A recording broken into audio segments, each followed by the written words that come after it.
Hi, I'm Dr. Talia Schwartz, President and CEO at MetroPlus Health, New York City's five-star health plan. We are the plan of choice for over 620,000 New Yorkers, many of them people of color, and we are a longtime supporter of Harlem Week.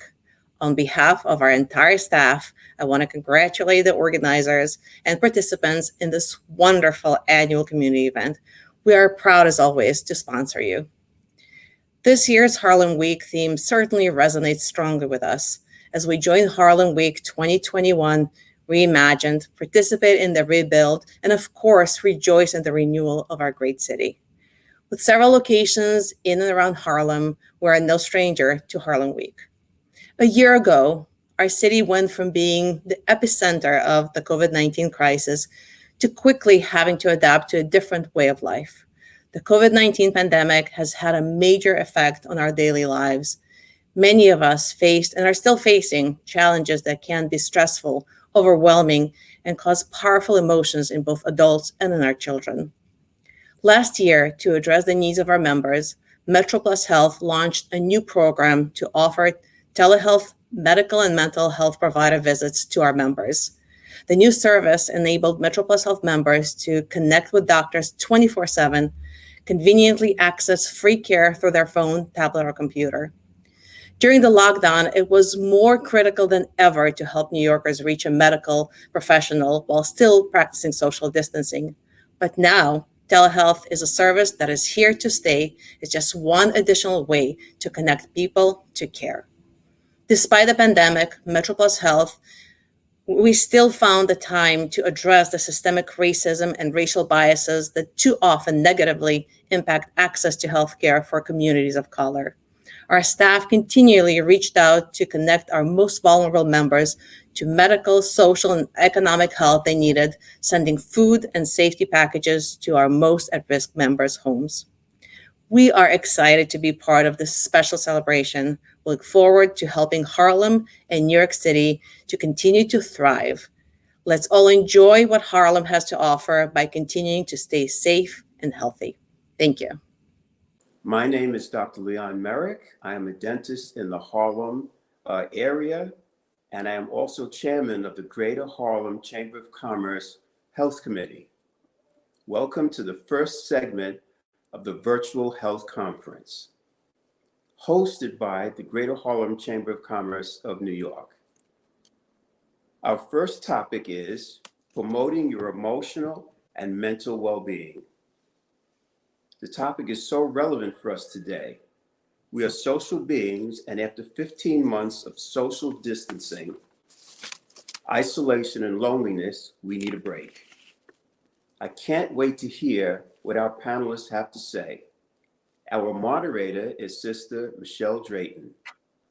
She is the Director for Hospice Care and Outreach for the Visiting Nurse Service of New York since 2010. She is the Director of Hospice and Palliative Care, and Ms. Drayton spearheaded the Hospice Outreach Patient and Provider Engagement program called HOPE to address hospice underutilization among African Americans and Latinx. Welcome, Michelle. Thank you, Dr. Merrick, and welcome everyone to our session entitled Promoting Your Physical and Emotional Well-Being. As Dr. Merrick mentioned, we have endured a great deal during the COVID-19 pandemic. Isolation, fear, stress, and anxiety has impacted all of us.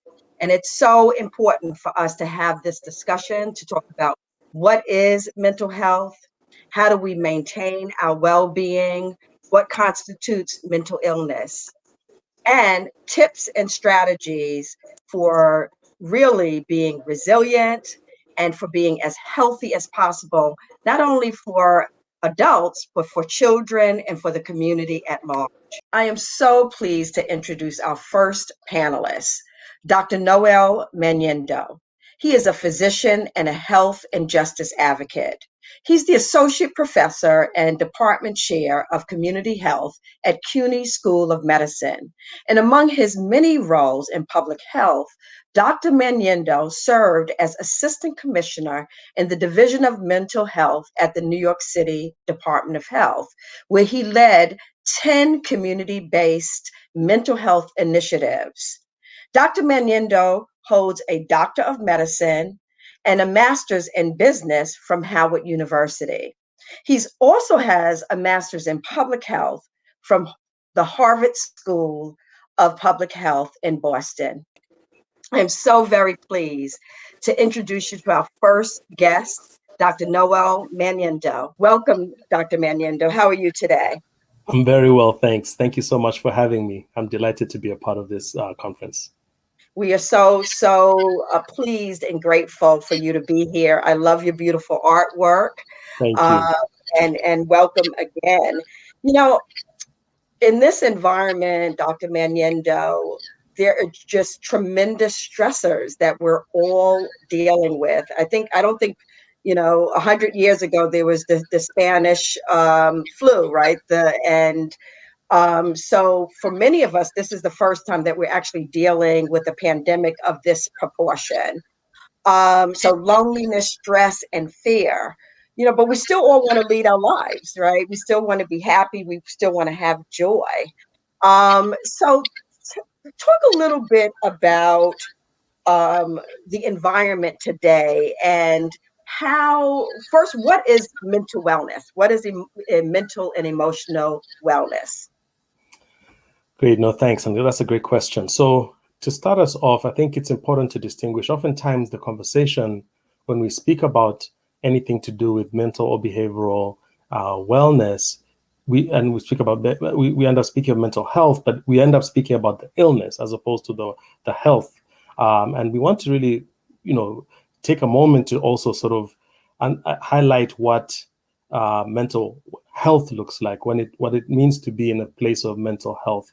And when we think of mental health, we have to think about the whole unit of a person, and that means all of the parts of us, right? So our physical being, our mental being, our emotional being, but also our social being, our spiritual being, and all of these things interconnect very, very deeply to sort of create that continuum of what makes us healthy from a mental health standpoint. And it's important to understand that. I think oftentimes we think of mental health, a lot of people just immediately gravitate towards people they've seen on the subway with severe mental illness, or perhaps they've seen on the street or whatever. But it's really, first of all, the mental illness side of it is much more widespread than our sisters and brothers who are severely ill with mental illness and have diagnoses that are severe, and all the other social factors that contribute to that and make it even worse over the course of time. But the lack of access to quality, affordable care for everybody makes it hard for folks in those situations to get the help that they oftentimes need.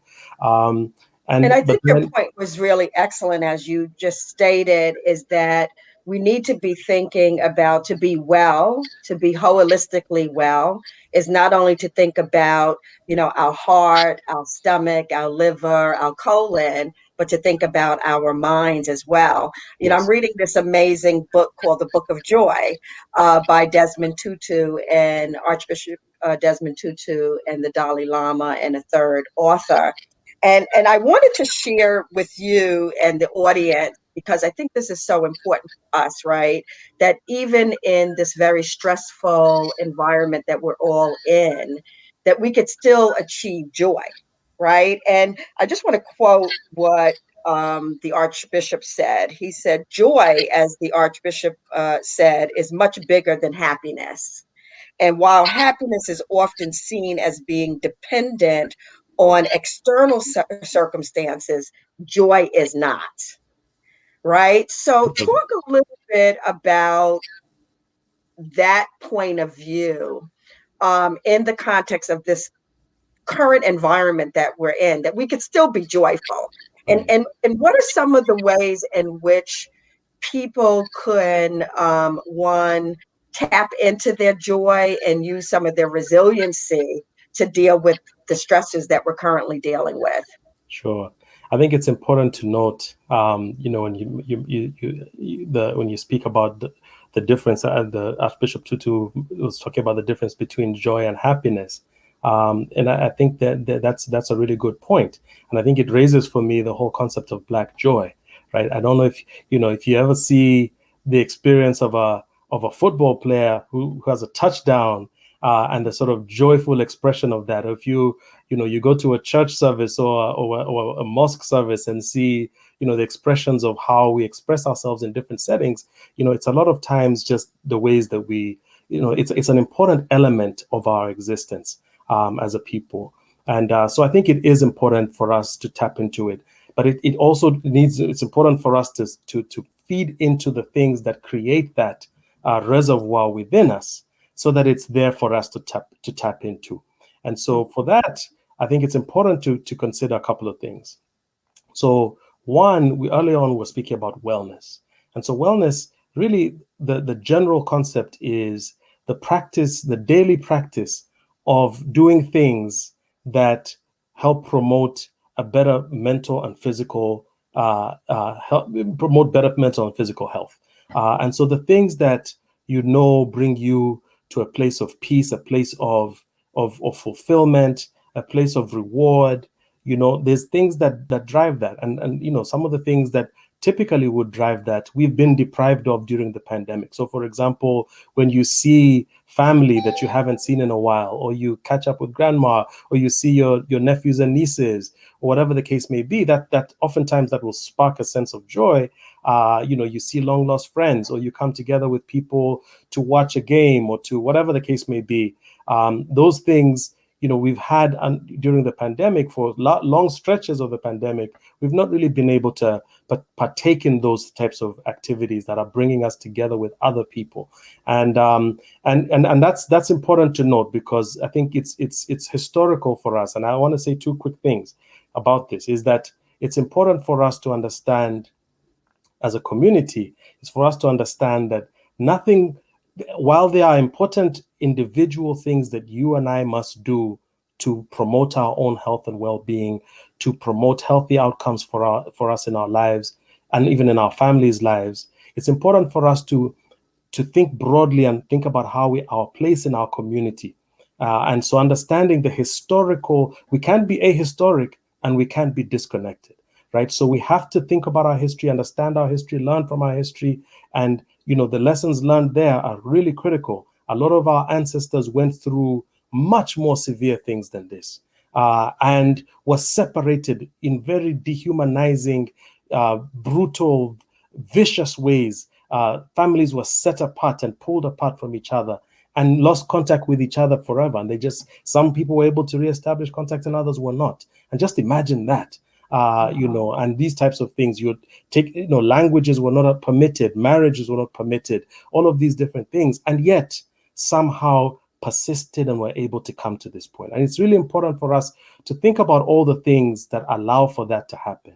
And I love what you just said, because I think what, your major points about, history and the resiliency that that our ancestors showed and passed on to future generations, the adaptability of the human soul and the human spirit. We are incredibly adaptable. And so I think that in this, discussion about how we promote wellness and emotional well-being, is to really remember that we are adaptable and that we are resilient. So Dr. Manyendo, what really constitutes mental illness? So we know in this environment, many people suffered from the blues, depression, feelings of isolation, fear, stress, anxiety, all normal reactions to this particular stress. When does it transition into what is mentally sort of ill? Right. It's important. The distinction that you've made is really important, because there's a wide spectrum of what is a normal reaction to a challenging situation, right? So, and all of the things that you mentioned are true. So, folks, their feelings of anxiety, feelings of loneliness, feelings of depression, and there's a variety of other experiences that people go through with this. Feelings of guilt if you survived. Maybe you, a person who was infected with the virus and came home with it, and somebody else got sick and maybe even died. And there's a variety, a wide spectrum of emotions with that.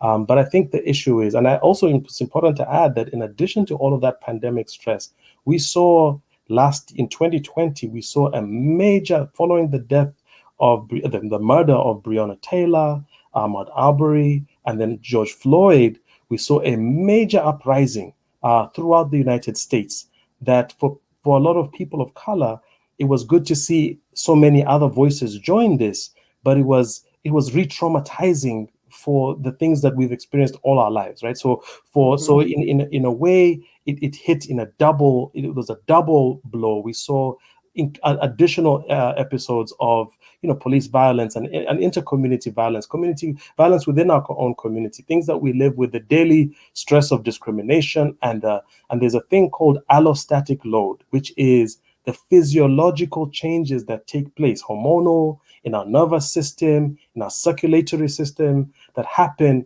when we're persistently having to fight through these things. And, just as a process of day-to-day life. And racism does that to people. So there's that whole spectrum, and it wears down on our physical. So what part of the physiological outcome of the reaction to those daily stressors is the whole idea of allostatic load is the physiological changes can lead to diabetes, can lead to hypertension, and even forms of cancer over a period of time, and given the environment. And so all of those things are additional risk. And guess what? We know that people who had those comorbidities were at higher risk for worse outcomes with COVID. And so it was the structural racism and the structural violence layered these things to where just the normal, and imagine a lot of a disproportionate number of essential workers during the worst periods of the pandemic were people of color who had to go to work and be stressed about coming home and the exposure that they have every day, and then still coming home to family, or even coming home if they're living alone, whatever the case may be, all of that. So there's a whole spectrum around those issues, which warrants its own conversation.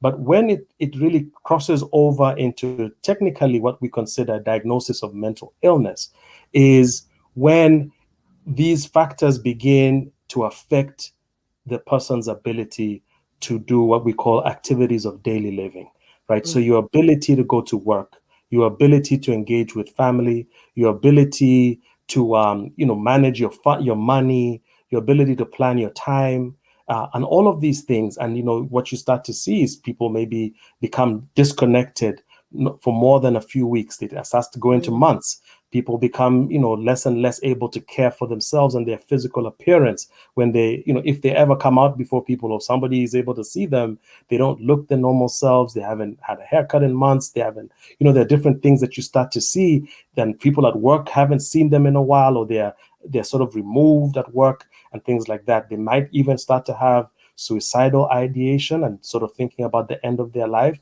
and things like that.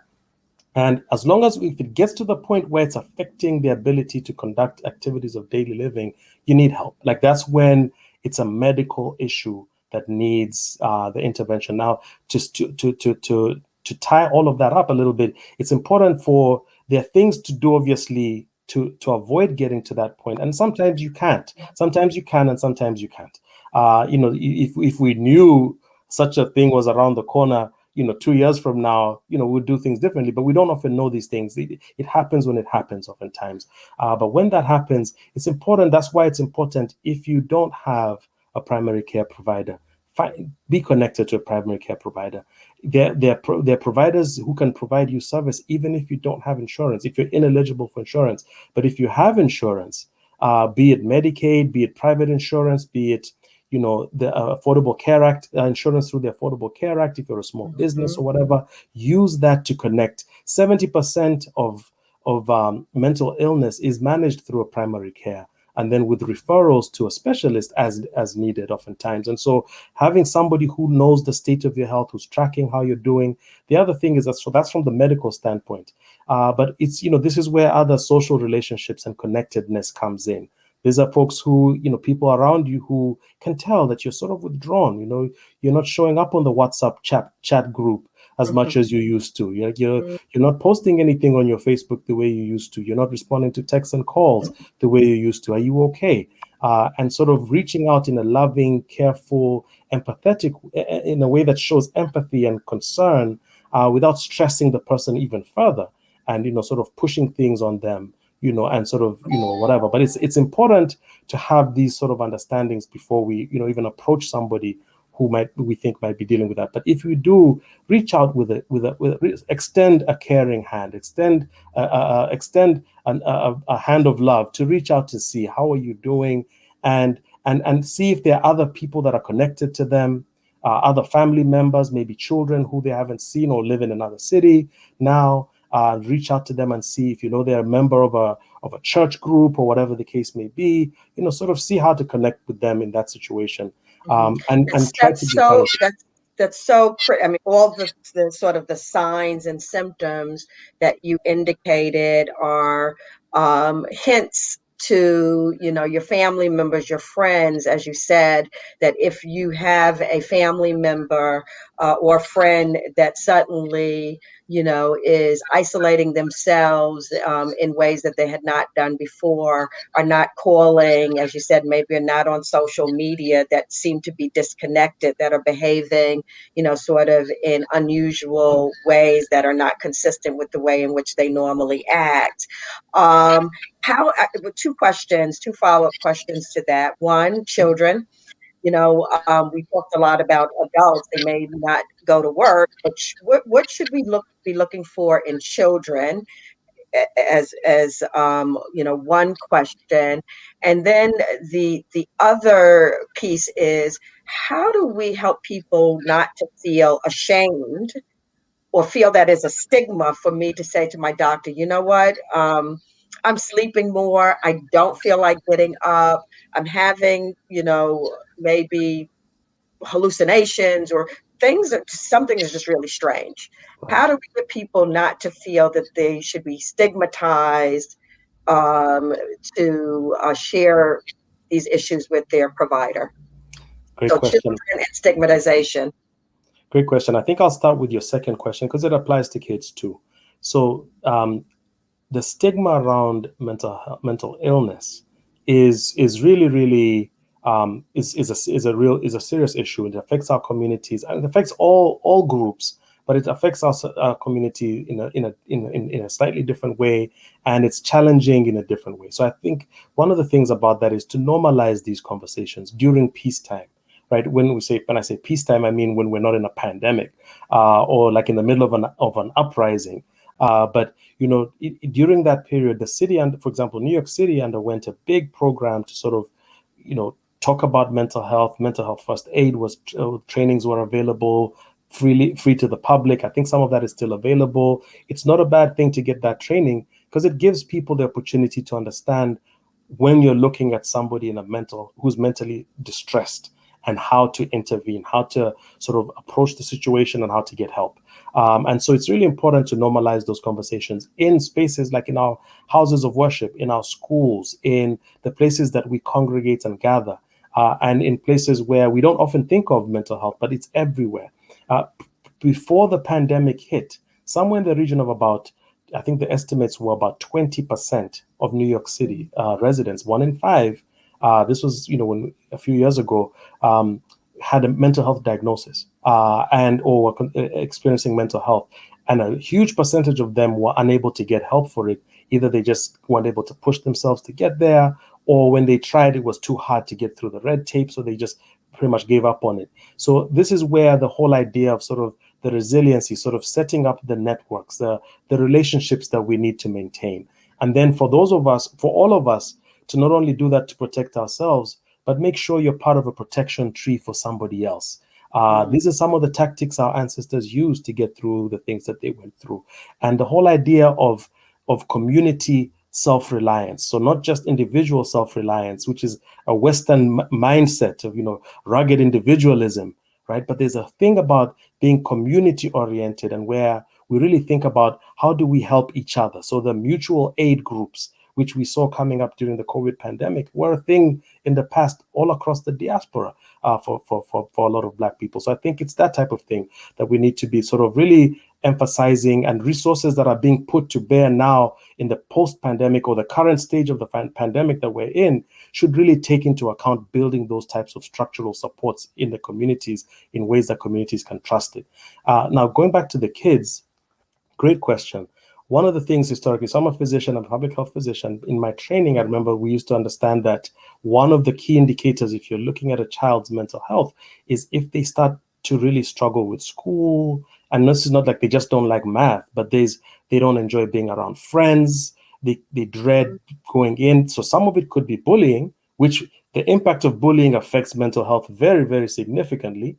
But it could be other things as well. And so, but you're looking at, how they have similar impact. So, they, like you said, oversleeping or unable to sleep, overeating or not able to, having no appetite. It's a whole spectrum of these similar types of symptoms that you might see. And with children, the thing that's really important is to have frank conversations with children. Oftentimes, as adults, we dumb down the conversation to enable to, because we're thinking the child might not be able to express themselves. But the issue with that is, if we can't have a frank conversation, then you can't expect them to really open up and tell you what the situation is.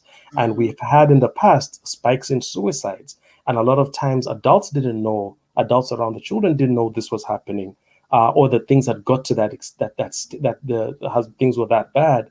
But in their social media networks, among their peers, people knew about these things. And so it's where, how do we create that trust? And I think there's a vulnerability that we have to have as adults, and own the fact that, we don't practice all the things we preach. We went through a period when we didn't get help when we should have got help, and they saw us do that.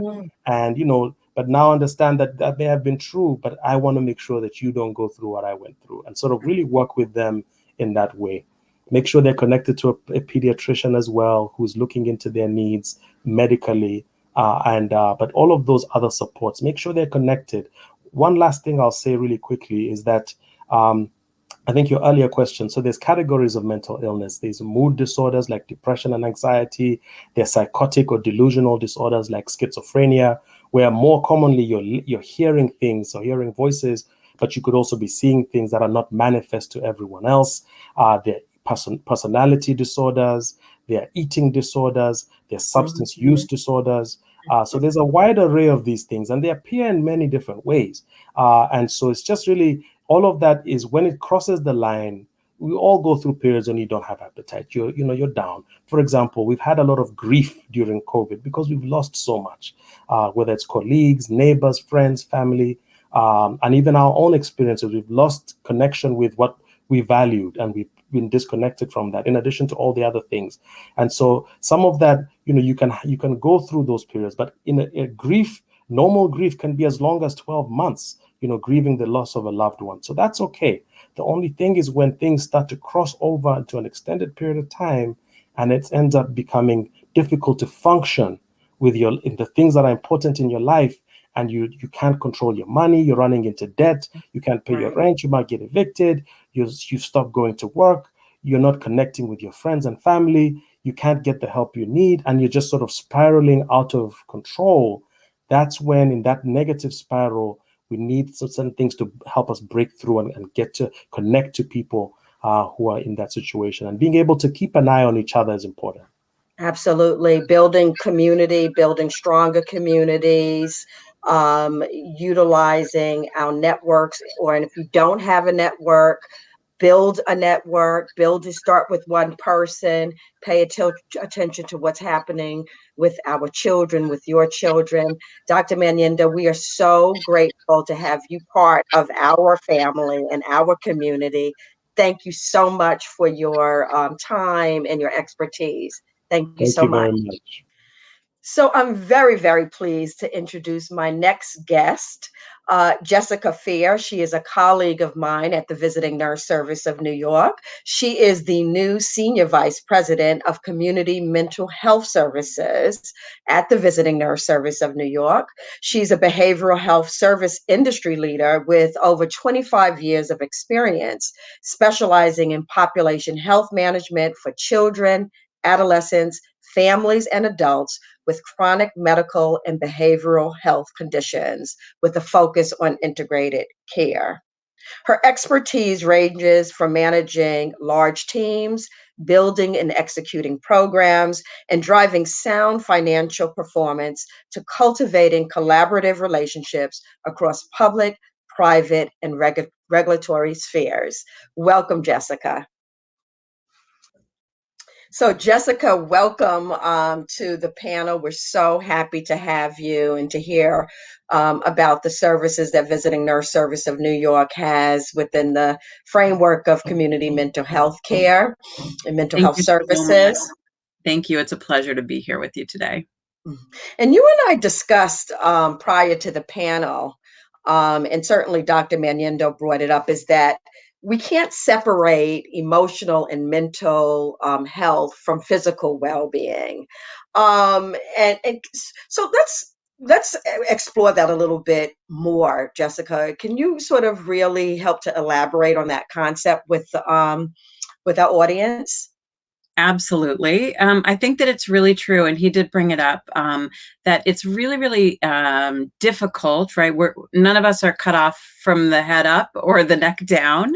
We're all one person with an integrated mind and body, and what happens with our emotions and our feelings and our behaviors and our thoughts absolutely impacts our body and vice versa.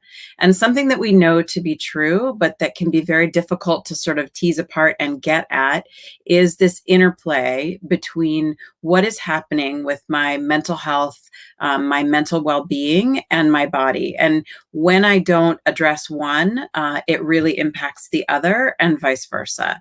So I think it's really easy for folks to say, perhaps, I have some anxiety or depression and I'm going to go get that addressed, but without necessarily thinking about the fact that if I let something go, like for instance, my asthma, or I might be, struggling with diabetes and maybe not staying on top of that care, the impact of that on how I feel and how I think about myself, and what I'm able to do and what doors it opens or closes for me really will impact my emotional state and vice versa.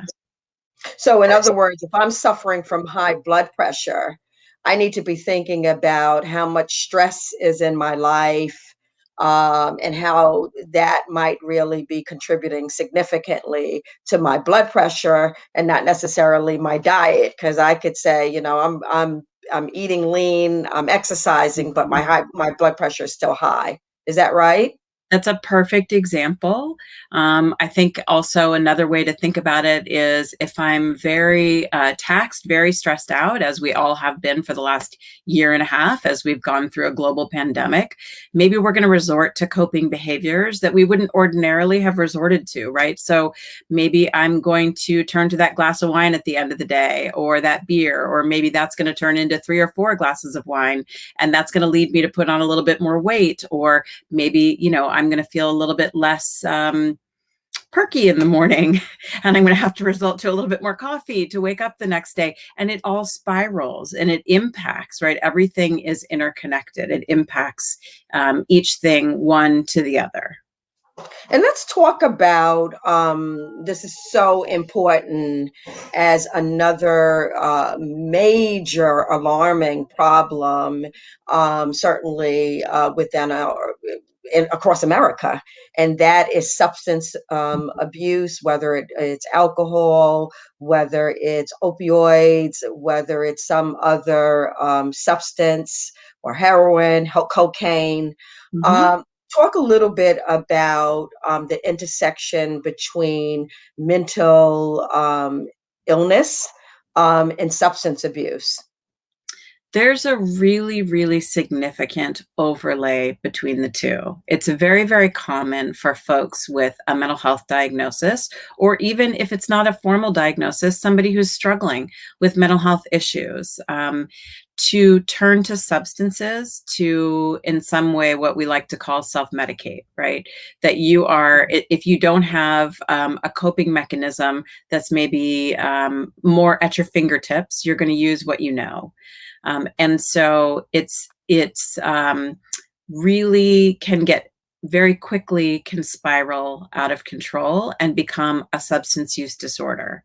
And by the same token, there are many, many folks who wind up with what they call a co-occurring disorder, right? Or a dual diagnosis, who maybe started with a substance use disorder and because of that have wound up with subsequent depression, anxiety, maybe sometimes even something more pernicious, like bipolar disorder, right? I'm not suggesting that one causes the other, but there's a lot of overlap between the two. It's very, very common. And the challenge can be for folks is that if you can't address or you aren't able to address the substance use problem, what's going to wind up happening typically is that the mental health condition will also go untreated. It's hard to address one without addressing the other. And so both will typically then maybe go untreated for longer periods of time than you would want. And it winds up impacting, again, your physical well-being. Right? The substances can sometimes lead to things like diabetes or asthma, COPD, hypertension, right? There's lots of subsequent physical conditions that come as a result of having a substance use disorder.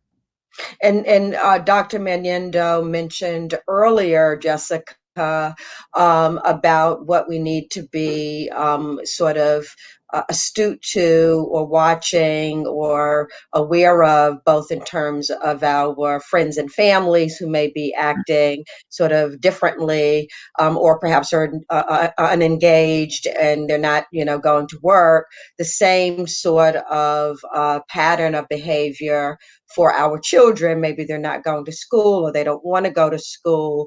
Talk a little bit also about the sort of co-diseases or problems in children, both in terms of maybe turning to substances, maybe alcohol, and what parents and other family members should be watching very, very carefully. Is it okay just to say, oh, yeah, my son is trying, I'm going to really sound old school, I was going to say reefer, but or weed. Versus that this might really be, some signs that there's some mental health issues. Yeah, I mean, I think what he said was so well stated, and around noticing real changes in behavior, right? That's really the key. And I think at this moment in time, we have an opportunity to really take stock of where all of our mental health is, right? How are we addressing our own health and well-being? And what we know to be true is that children and adolescents, especially adolescents, really suffered through the pandemic from social isolation, right? When you're in your adolescent years, you are meant to be out in the world, in the community, building those connections that are going to help you successfully launch. And that's the natural state of things. That's what they're all supposed to be, turning to their friends. And when they couldn't turn to their friends for a year and a half, other than in very limited ways, it really took a toll. And we definitely saw the numbers of kids in needing to go to psychiatric inpatient units for extreme care, or utilizing the emergency department because they were struggling to such a degree. And some of this for kids who had never really had mental health issues previously. But the same way that the pandemic took a toll on all of us, it really took a toll on our children and adolescents. So this is a moment as the world starts to slowly catch its breath and open back up again. And we start to see our kids and families re-engage in some of those behaviors that they had done pre-pandemic, to take stock and look closely and say, okay, are they actually doing this? Are they seeking out their friendships? And if they're not, why not? And when we head towards the fall, are they re-engaging in school, maybe in ways that they had pre-pandemic? Are they engaged in their classes? Are they really, really struggling? Are they having difficulty, do they not want to eat regularly? Or maybe they're really binge eating, right? It's these changes in normal behavior, anything that feels outside the norm for children and adolescents. It's true for adults, but especially for children and adolescents. They're kind of creatures of habit.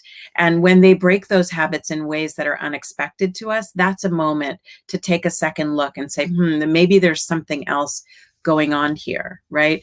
I would say experimentation with drugs and alcohol, while I don't condone it, I think it's pretty typical for adolescents.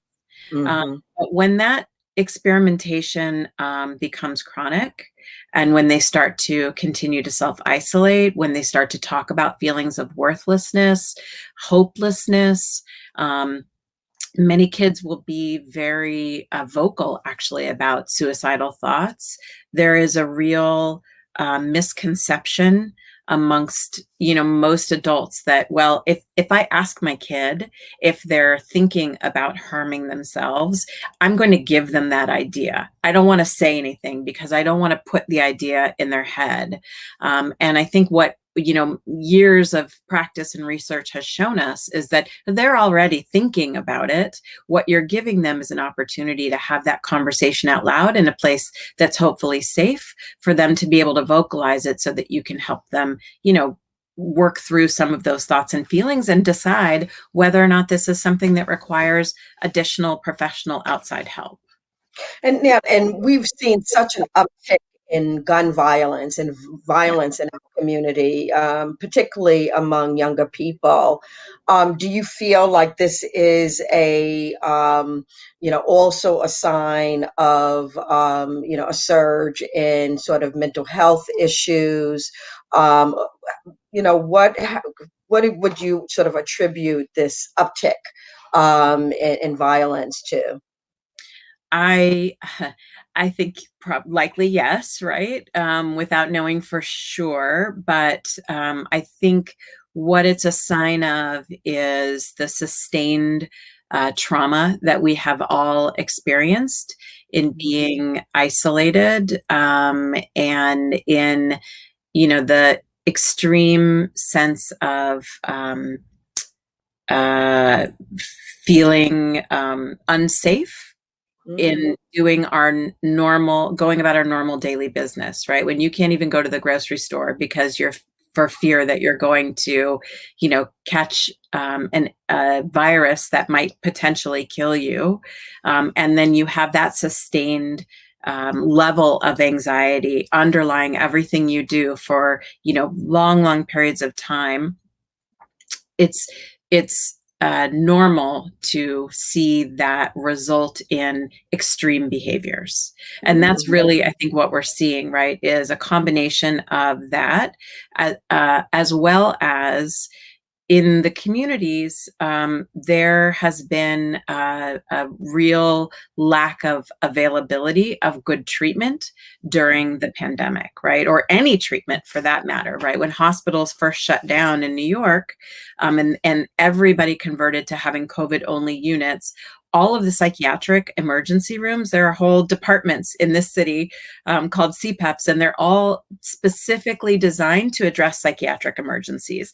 And they pretty much had to close their doors. And the hospitals who have specialty beds designed to address psychiatric crises had to close their doors.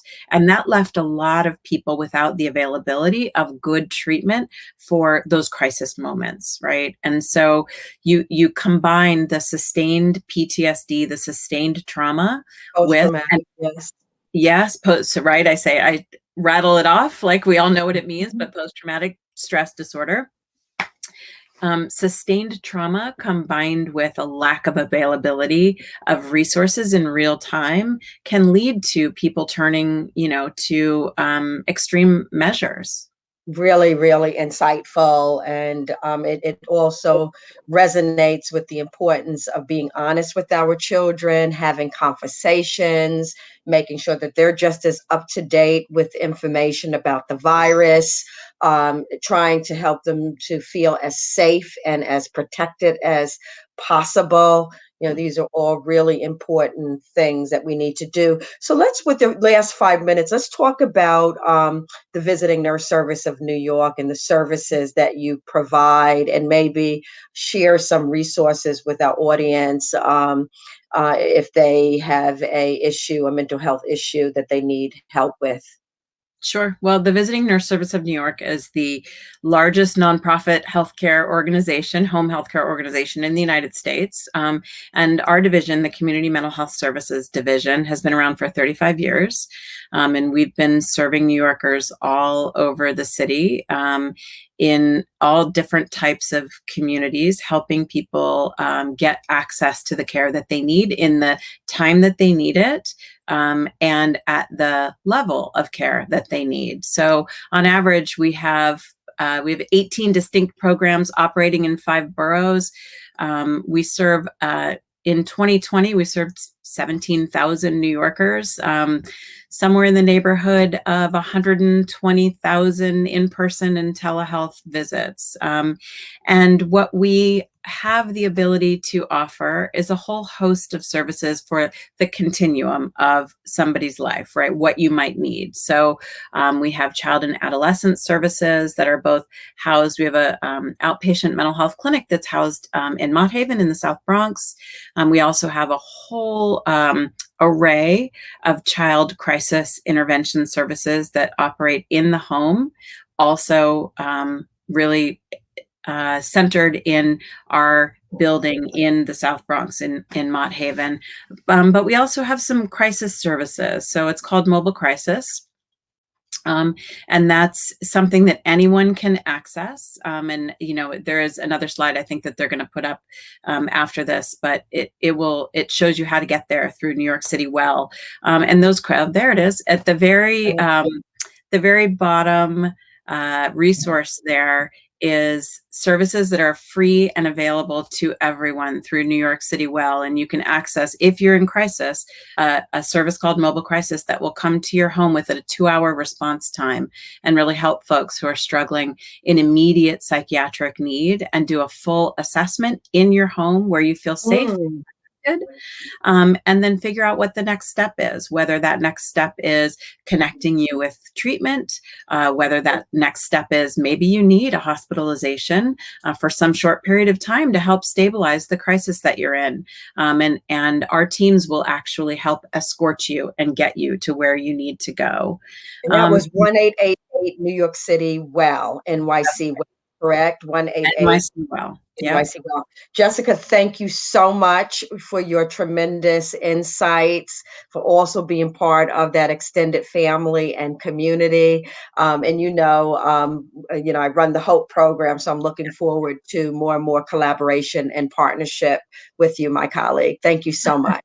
Likewise, thank you so much for having me. It's been a pleasure. My next guest is Dr. Flora Luyando, affectionately known as Dr. Flora. Dr. Flora completed her doctorate in acupuncture and Chinese medicine at Pacific College of Oriental Medicine in San Diego. She received a Master's of Science in Oriental Medicine and her associate degree in massage therapy. As I said, she is affectionately called Dr. Flora. She's also a licensed Chinese herbalist. And before her journey in traditional Chinese medicine, Dr. Flora attended West Virginia University, where she studied dental hygiene. Welcome, Dr. Flora. Hello, hola, good evening, good afternoon, good morning to everyone, wherever anyone is globally. So in addition to Western medicine, there are Eastern practices that support our emotional and mental well-being, because we talked a lot with our other guests about how you cannot separate, right, our physical well-being from our emotional and mental well-being.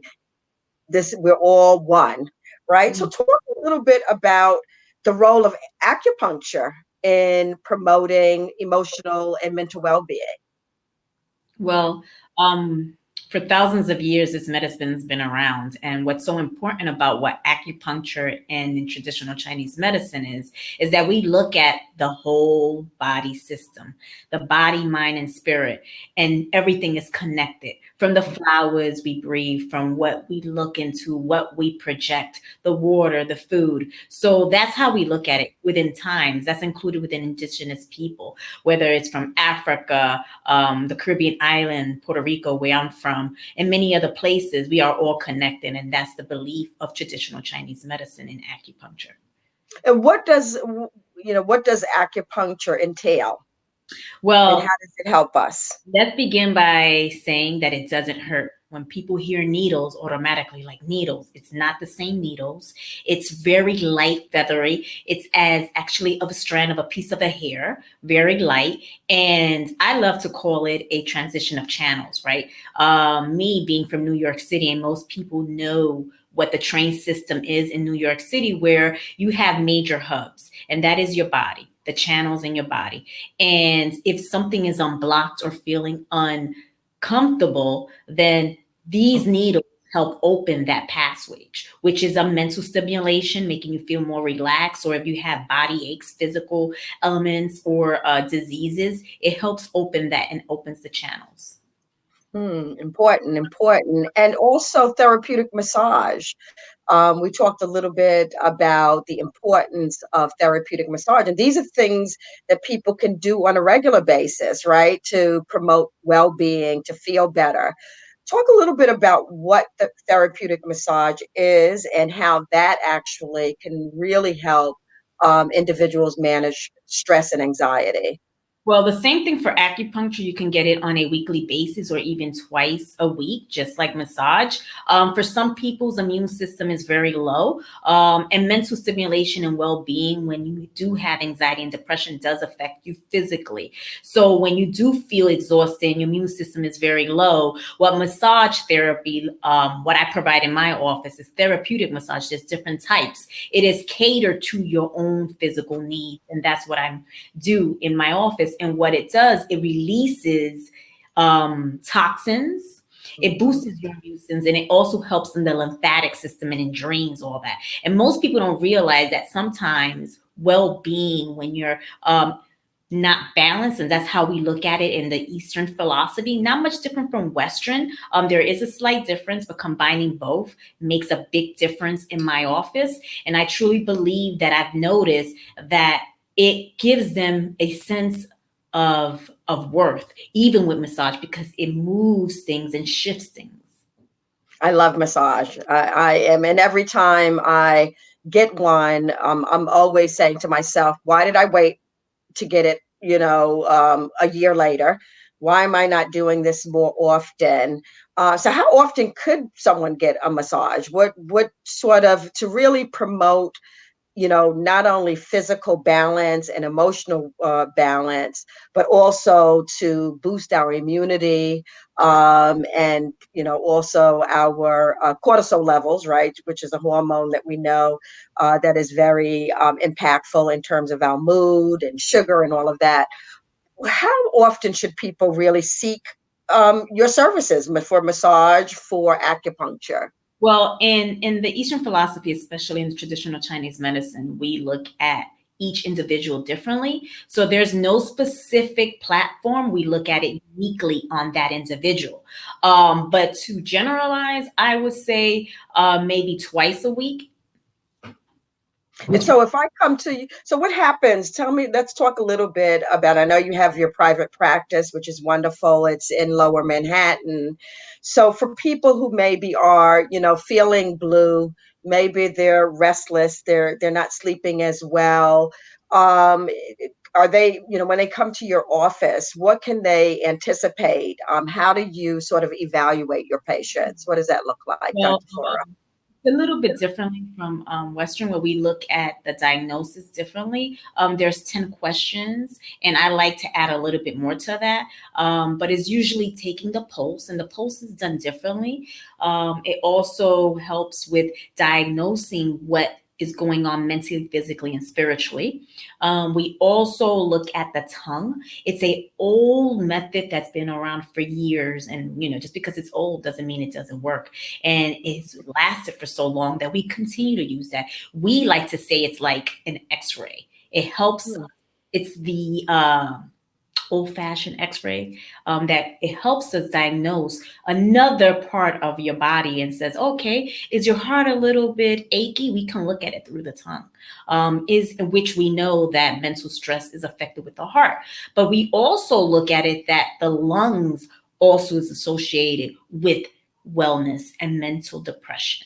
So we look at that as well, because we have to breathe, right? So sometimes when people feel like, oh, I can't breathe, well, it could be more so the lung instead of the heart. So these are the questions that we use, and these are the diagnosis. So there's a few more questions that can go into details. Mm-hmm. And how do you define holistic wellness? What does holistic wellness look like to you? I look at it that it consists of everything. We are all one, and that is the plants, the water, each other, how we speak to each other, the animals. We are all connected, and we all have to respect one another. Financially stability, mental stability, physical, spiritual. Everything is connected, and that's how I look at it holistically, as an HOLISTIC for wellness, but holistic as WHOLE, that we are all connected. And to me, corona, which means crown in Spanish, to me heightened that. I think that corona, COVID-19, was a blessing in disguise to discuss that, is that we are all connected, and that virus connected us globally. Mm-hmm, mm-hmm. And let's talk about diet. It's so important. What do you advise? I mean, people talk about, an alkaline diet. There are a lot of people who are vegetarians. Let's discuss how diet plays a central role in, promoting emotional and mental well-being. I think it's one of for me, I have a top 5 of what I believe can help with mental wellness, and that's on my top 5. And what you eat is who you are, and what you explore from internally and externally. So it's important, but I am not a stickler that you have to eat this way and you have to eat this, or what I truly believe, it has to be uniquely for that individual. So when they get my consultation and they come in, I look at everything, I look at what blood type you are. What are you able to eat? Are you really, really, really able to just get rid of meat? Sometimes there are so many different ways in what people deserve and what they need. And so I make sure that we have a list and make sure that we don't do everything cold turkey, because to me, that's a crash in your body. Absolutely. And how does that relate to our children? What should we be thinking about as we're growing these amazing young humans that soon will be adults? That sort of philosophy that you have, that we are what we eat, also is central to how we provide nutrition to children. I have a 5-year-old, and I'm a stickler. There's no soda for him, and he doesn't miss it. Let's talk to our audience about what they need to be thinking about as we develop a culture for them of how they eat and how they think about wellness. What should parents and family members be teaching their children about the importance of diet? Okay. Not only what you eat, but it also allows you how you think. So what you eat will exude how you think. All right. So for children, they're growing, they're developing very little to no processed food. I really am a stickler for that. Processed food is not doing anything for those children. Number two, fast food is included in that processed food. Mm. But sugars, all refined sugars, no bueno. Because kids are already a active activity. So giving that extra sugar is going to really get them out of circuit. But a little bit of sugar, if you decide, then it's going to be brown sugar or honey or guave. Or natural stuff that's already in the fruits, and to eat the fruit, not to put it in smoothies, but to eat the fruit directly, where Mother Earth. So apples, eat it from there. Some people are affected by the skin itself because it can cause some digestion issues. Then you peel the skin. But eating the fruit itself naturally is going to be more nutritional for the child. Right. I always love to call fruits fruits of the God, like pineapples and, even the clementines, the small oranges where you get loads and loads of, vitamin C. Yes. Help prevent cancer, so vitamin C, vitamin E, you find it. Kale has plenty of vitamin K, folic acid, which helps boost your immune system, and not only boost your immune system and strengthen your bones. So if you can start at a very young age, it's only going to get easier as you get older. That's so important. It's so important. And if someone wants to seek out your services, do you accept insurances? Is it just pay out of pocket? Dr. Flora, if someone is very interested in learning more about, acupuncture and therapeutic massage, or just the holistic wellness approach, tell us a little bit about how they can reach out to you and what insurances you take.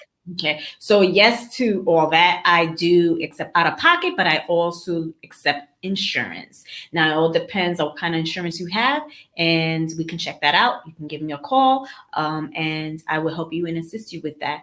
But I also want to be very clear that we are all one and we are connected, and that you do have options, and that Eastern and Western medicine together does wonders. I've seen it in my office. Me coming from a Western background and combining Eastern and Western is amazing. We may have a slight difference in philosophy, but the number one thing that is important for all of us is to make sure that the patient gets the best result. And what I've seen for the best results in your mind, body, and spirit is to definitely be more open to Eastern medicine, because I thank you for allowing us to have this platform here and me speak about this, because many people don't know what chiropractor is. Many people never even had a massage. Sometimes massage for luxury. No, massage is necessity. Acupuncture necessity, and acupuncture does not hurt. Physical therapy, natural herbs. I'm an herbalist as well, but I also believe in Western medication. So, but having that combination can help you reduce less inflammation, and maybe you won't have to be in Western medication anymore, So yes, and so many of our friends and in families, and particularly our seniors, in a situation where they have 8 to 10 or 12 medications, it really, really is important. I think the other thing that I think what you do is so important, Dr. Flora, is being patient-centered and person-centered, because unfortunately that's missing to a great deal in our healthcare system. Everyone is so harried, everyone is so rushed, and I love the fact that I could come to your office and you're really sitting down with me and taking a holistic look at not only where I'm at physically and mentally, but in my life. And, I think that that's really important when we're going to look for providers, is that you want to look for that excellent bedside manner. You want to look for that person who's not rushing and who really is taking into consideration mind, body, and physical well-being. Would you just give us your telephone number? How do people reach you, Dr. Flora? You can look me up at florahealing.com. It has all my information, my website, where I'm located, the services I provide, FLORA Healing, HEALING.com. And for those that speak Spanish, me puede buscar la florahealing.com. I'm bilingual. So Absolutely. So important. And thank you so much. That's florahealing.com. Dr. Flora, thank you so much. I'm looking forward to seeing you more at Harlem Week. We're going to have so much fun. And I'm looking forward to working with you to help our communities be healthier, mind, body, spirit, and soul. Our aim is to create stronger, healthier, and flourishing communities for our families, and most of all for our children. Thank you so much. In order for us and for to take ourselves too. That's right, to take care of ourselves. Thank you Michelle so for much. having me. Peace and blessings to you all. Thank you. Thank you. Hello, my name is Dr. Leon Merrick. I'm a dentist in the village of Harlem, and I'm also chairman of the Greater Harlem Chamber of Commerce Health Committee. Welcome to the second session of the Virtual Health Conference, hosted by the Greater Harlem Chamber of Commerce of New York. Our topic for today is racial disparities in healthcare. Our panel has been charged with guiding us to use our critical thinking to determine the truth while using courage to get a solution regarding these disparities. Be your own leader and not a blind follower of misinformation and disinformation that is present in the news and on the TV. Our moderator is Brother Padmore John. He has worked in the public health and emergency preparedness area for over 20 years. His primary focus is addressing health equities by understanding the health impact of structural racism and building partnerships. Brother Padmore John, take it away. Thank you very much, Dr. Merrick. It's always a pleasure to be associated with things that you are with.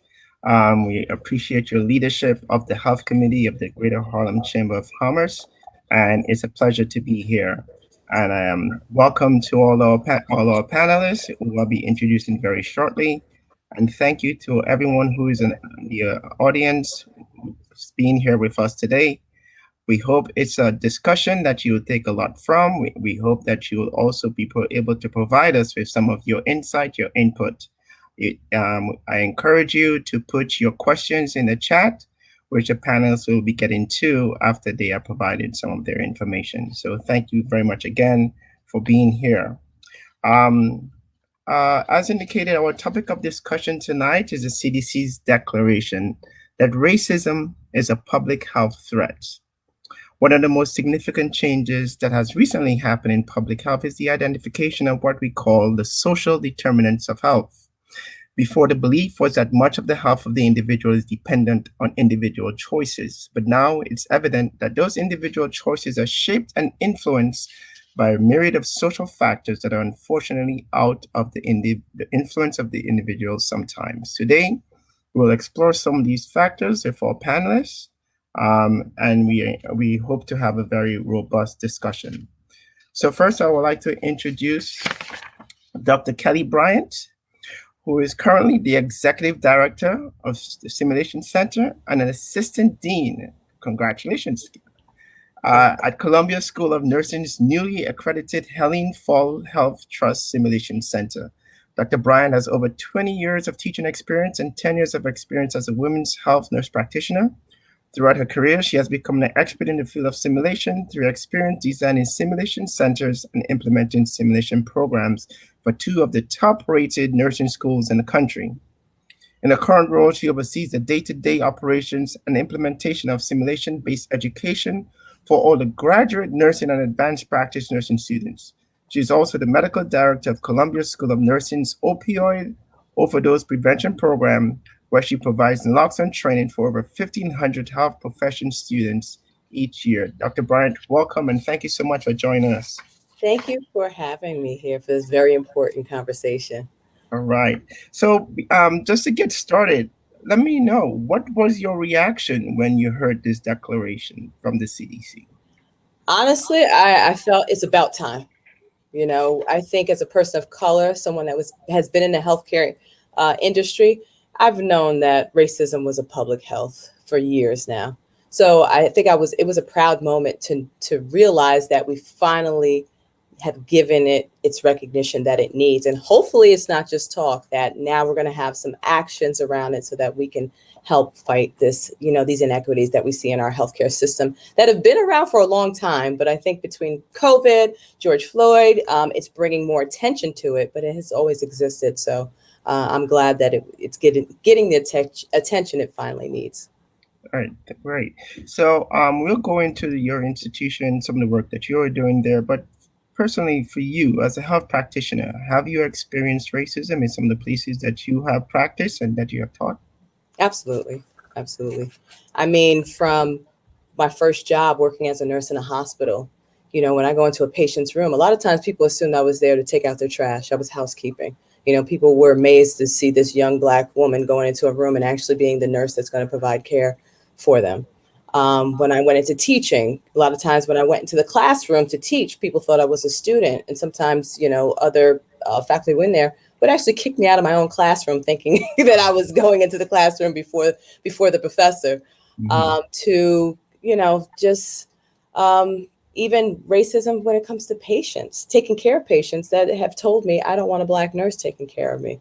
So yes, I have definitely seen it even in an institution, not in this particular institution, but in the past, where I remember it was orientation day when they were introducing a new faculty.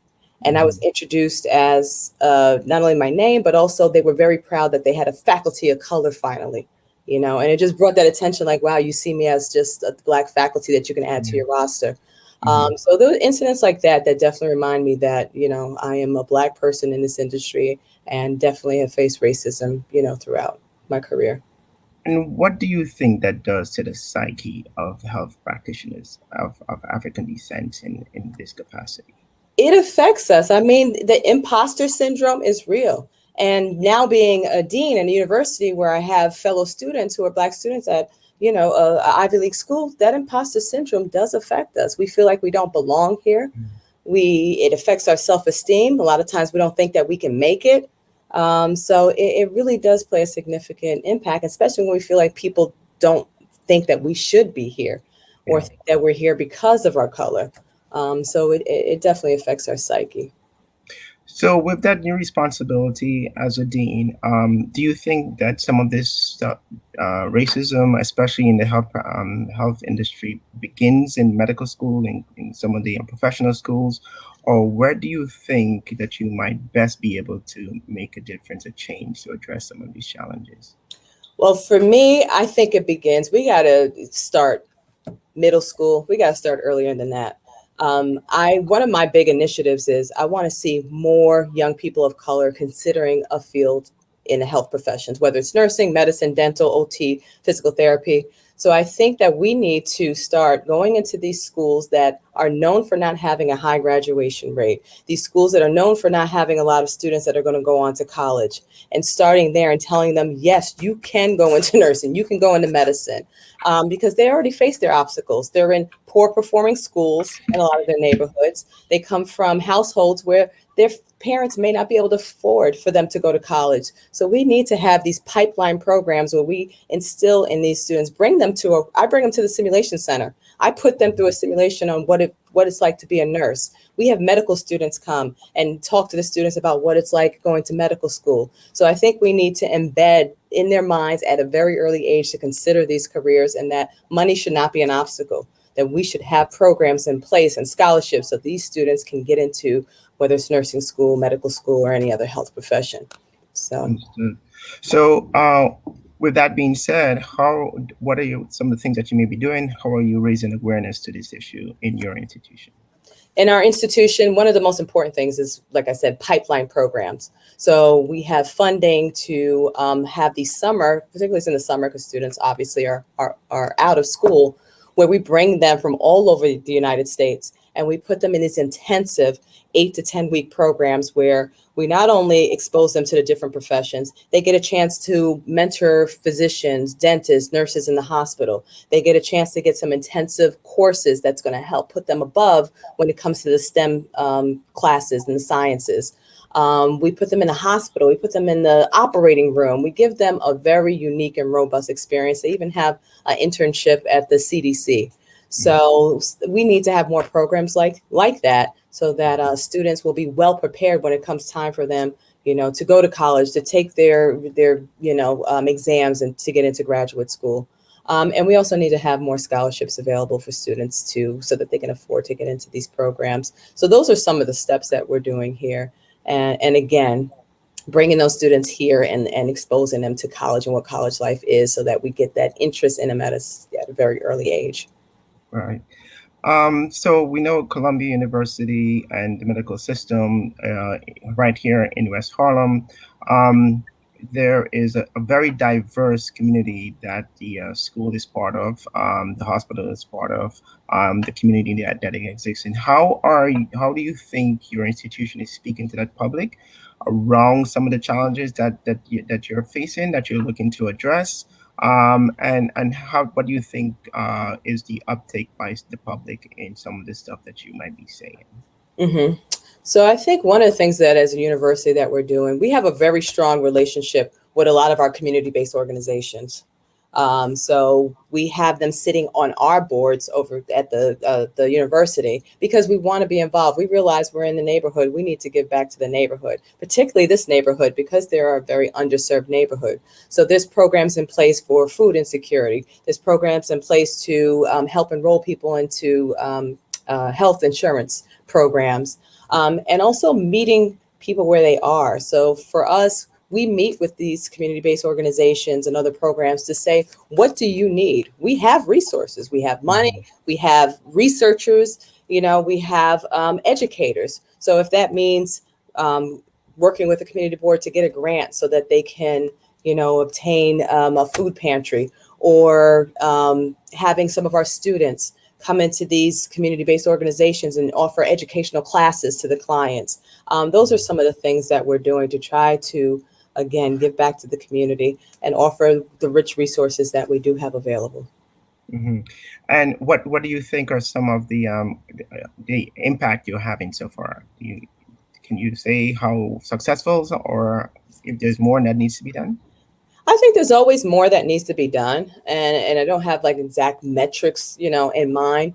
But I can tell you, for example, one of the initiatives that, I just received a couple months ago, as you know, during the pandemic, the opioid crisis has gotten much worse. Opioid deaths are up somewhere near 30% during COVID, and particularly the hardest hit areas are South Bronx. Yeah. So I was able to obtain funding so that we can work with the Department of Health and help deal with the opioid crisis in the South Bronx, helping those outreach workers that are out there on the streets every day to do more Narcan training, to use motivational interviewing, for example, to try to get people from the community to go into treatment centers. They saw a significant increase in people who use drugs having wounds. And so we're having nurses and our nursing students help provide education to the outreach workers so that we can help some of these clients on the streets. So that's just one example of ways that we identified a problem, we've connected with that organization, and we're trying to help find a solution. Okay. So you initially began indicating a lot of the social changes, the social challenges that we have been facing. What do you think, with the impact of COVID, that some of them has stopped? It has been even brought more to light. Do you expect to see even more being done in regards to the COVID recovery? Mm-hmm. I think some of it is being done already. These neighborhoods, people of color, we were disproportionately affected by the disease. We realized we didn't have enough testing services. We realized that some of our healthcare facilities weren't really equipped to care for the amount of patients that we saw with COVID. So I think, number one, the first thing we can do, and we have been doing, is making sure now that we have the vaccine available in our neighborhoods. We were hardest hit. We need to have the vaccines readily available. So a lot of outreach is being done because we know that, people of color are a little bit more hesitant because of things that have happened in the past. So making sure we get in the community and do more education. when it comes to the vaccine and encouraging individuals to get vaccinated. We recognize the gaps in our healthcare system during COVID, that we didn't have, adequate healthcare services. So I think there's things that are being done in place to kind of help with some of those inequities that, again, were brought to light because of COVID-19.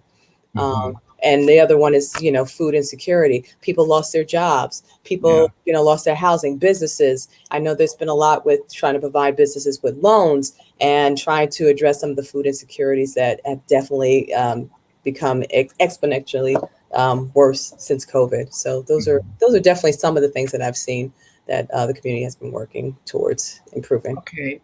And in your thoughts, what do you think needs to happen? What would you like to see happen so that when another potential pandemic or another emergency long lasting, so that our community in Harlem, the city, is a little bit more prepared, especially for those, the at-risk communities, how they're a little bit more prepared for that event?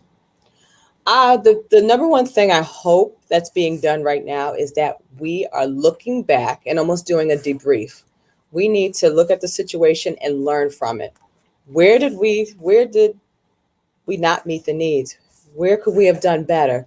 And let's make sure that we have a plan in place, because COVID came out of nowhere. None of us were prepared for it. But what were those lessons learned? So I think we should right now take that opportunity to, figure out a plan and have that in place now so that we're not being reactive. And that means we need to have, when you start seeing those numbers, whatever it is, that we're tracking it in real time and that we are allocating resources to those areas that are being hit the most. So we're not waiting, until we have all these people of color dying from COVID before we start sending in extra healthcare professionals or healthcare facilities or testing areas. Let's be proactive. And when we first start seeing an increase in anything, making sure we get those resources to the neighborhoods that are needed and make sure we have better quality healthcare systems. We can start putting that in place now. Wonderful. Let me ask you, what special initiative or project are you working on that you would like to share with everyone in the audience today? So I mentioned the first one, which is, again, addressing the opioid overdose epidemic and getting more outreach workers, the resources they need between the wound care kits on the street so that we can help treat some of these wounds, to encouraging people to go into treatment. And they're also doing counseling sessions right, on site, because a lot of the clients that we're dealing with, they're homeless. So that's one area that I have a couple of grants they're working on. And the other one is, again, as I discussed, we're working with a great Black mentoring program. There are Black males between the ages of 8 and 18, and we're trying to work with them to get them to think about a profession in medicine and nursing. So we're going to be doing that the first week of August. They're coming to the simulation center. We're going to put them through a great simulation that is interprofessional. So we have doctors involved, we have nursing students, we have nurses, and we're hoping that just, having these great fun activities is going to really maybe encourage some of them to go to the health professions. And this program is great because it really mentors them for years to come and helps to prepare them for going to college. So those are some of the ones I'm most proud of. Wow, that sounds like a very interesting program. Is there any way for community members? Is everything already set up for that, or is there any way for community members to be able to enroll? We can always use the help. So I don't know if I leave I can leave my email with that. Yep. So anybody that's interested in being involved and helping out with any of these programs, they can reach me at, my name is Kelly Bryant, and my email is KD as in dog, B2146 at cumc.columbia.edu. So if anybody, again, KDB2146 at cumc.columbia.edu. I'd be happy to see what opportunities are available and connect people to the right resources. Excellent. We can use the help. Thank you, Dr. Bryant. The original KDB, or what we say. Dr. Bryant, it's a pleasure. Thank you so much. We know that there's a lot that you're undertaking. I think one of the key things also just wanted to see what is it potentially that members of the audience might be, besides does that very specific program that you indicated, what would you want to see in general from them, whether it's feedback and when they come into the institutions, whether it's an ability to have ongoing conversations about what they're feeling, what they're seeing in terms of racism as a public health threat. What else would you want to expect and see from anyone from the audience? I want people to speak up. I want you to be advocates for your own health. If you're not being treated properly by your healthcare professionals, speak up. We need to get also politicians on board that are going to help us get these laws, these regulations in place and help with this health equity. So pay attention to who you're voting for and who you're getting in office, because that's how we make some of the major changes. And also just being involved. If you see things going on in your community, be a part of your community board. If you see the need for volunteers, we need to help out our own community. So that would be some of my advice. It's not just to sit back, but be a voice and help out where you can. Excellent advice. Thank you so much, Dr. Bryant. We appreciate you being here, and we will be looking forward for all the things that you're doing at the medical center, and how we can be a little bit more integrated with the work you're doing. Thank you very much. Thank you. Thank you so much for being here with us to discuss the topic of the declaration by the CDC of racism as a public health threat. Again, we encourage you to put your questions, comments in the chat. Our wonderful panelists will reply to them as they're able. Now I would like to introduce Mr. Edwin Torres, who is a nurse practitioner in the Medicine Division of Endocrinology and Diabetes at the Montefiore Health System in the Bronx, New York. Mr. Torres has earned his Master's of Science in Nursing degree at the State University of New York at Binghamton, and is currently working on his PhD as well, where he focused in on the social determinants of health related to diabetes and housing. Mr. Torres is a member of the American Association of Nurse Practitioners, where he serves on a diversity committee, and is the Manhattan Community Board 9 Health Committee co-chair, as well as the Educational Opportunity Program Binghamton Beyond Advisory Board, and has presented at the American Public Health Association Annual Conference. His research has been published in the Journal of Diabetes and Metabolic Syndrome Disorders, and is quoted regularly on national topics related to diabetes management. Welcome, Mr. Torres. How are you doing? Good. Thank you, Pat Moore. It's always a pleasure. Wonderful. So before we hop, I know you have one slide that you would like to speak to, and I think it's a very important slide, so we'll get there very quickly. But before we go there, just let me know, what was your reaction when you heard this declaration from the CDC? I'm very happy, because this is something that I've been working on my whole life. I live in a community where we have been affected by discrimination. When we speak of discrimination, these are institutional discrimination. And when we call it what it is, then it allows us to move forward and target the issues that have been plaguing our communities for years, which we know as folks of color, but now this would allow us in a more systematic way to tackle this disparities that affects us in many different ways, in your health, in equity that we have not been able to build because of the color of our skin. Wonderful. Thank you so much for sharing that. So now I know you would like to present that your slide that speaks to many of the challenges of the declaration of racism as a public health threat, many of the categories, many of the points that leads to some of the negative health outcomes within our communities. Why don't you take it away? Now I would like to make a clarification. This is a slide that I borrow from the National Fair Housing Alliance.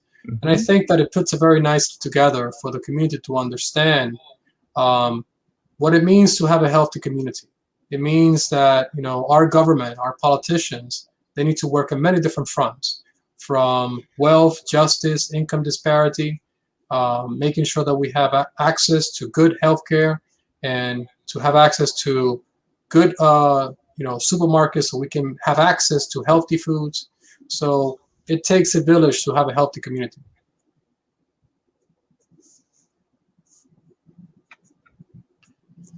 So if we can look over here we have a model that presents us the home in the middle. And what does that represent? In order for you to have a healthy homes, there are many different factors that influence us.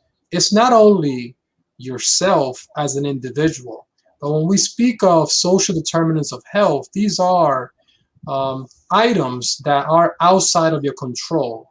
Many times we don't have, the luxury of changing our transportation, having access to healthy food, the healthcare that we are going to have access to. So it is very important. Shall we continue?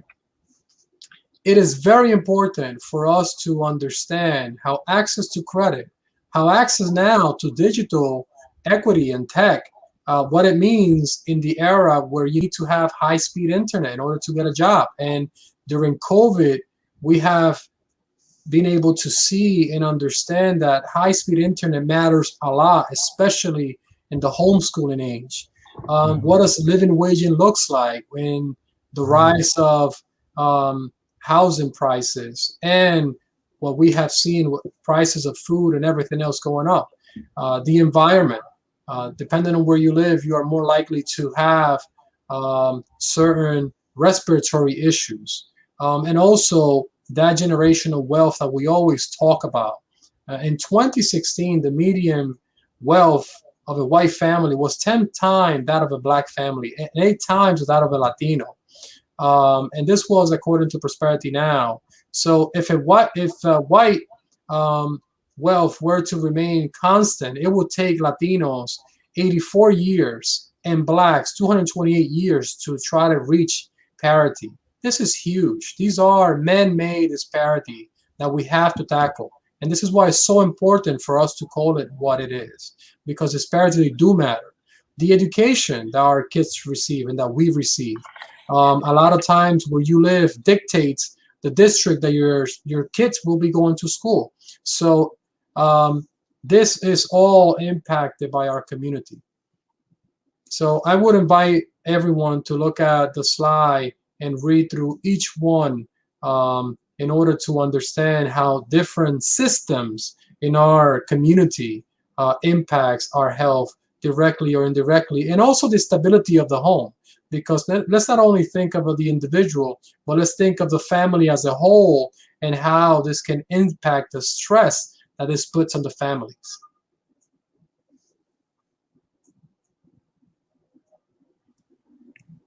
Excellent. Thank you so much for that. That really puts many of the things in perspective that we interact and are impacted by each and every day, but do not recognize how it's all linked together and how they do have such an impact on our health.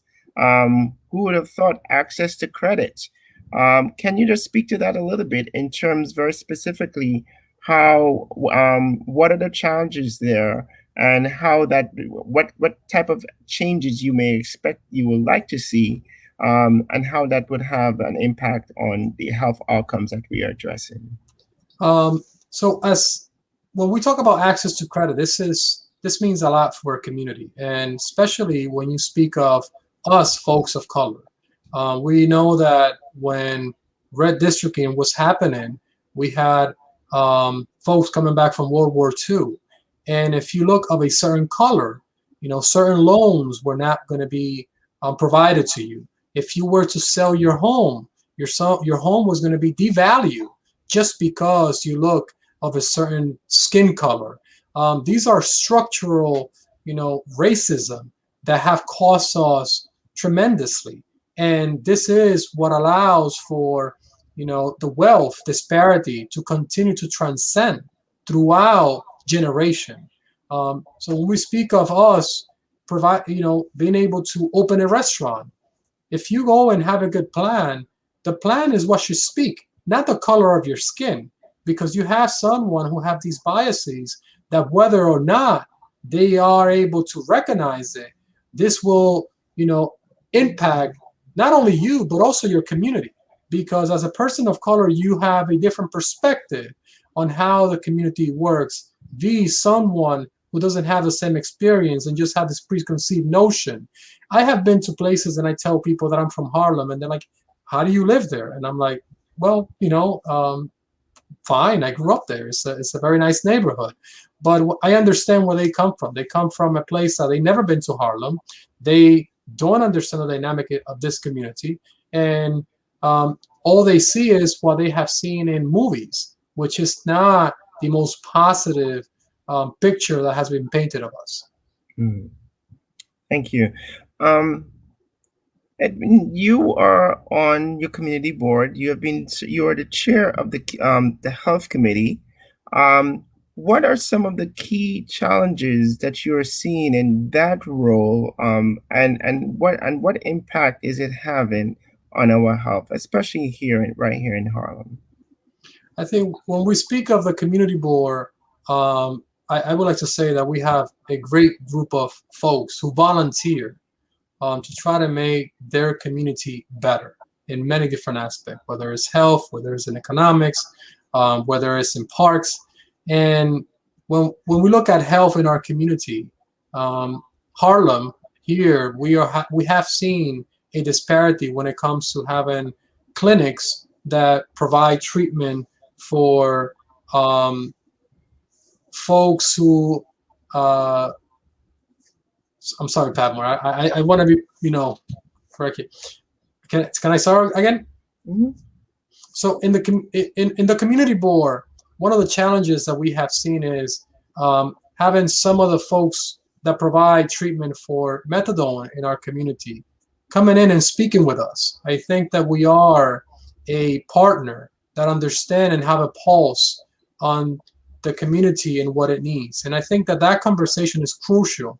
Anyone who comes from the outside, they might have very good intention, but coming to the community board and speaking to the members there, it gives you a pulse as to what the community needs and what we are. For us now, what we have seen is that our community here in Harlem, we have become the center for providing treatment. And this oversaturation has created a problem for some of the residents that live next to these clinics. Understood.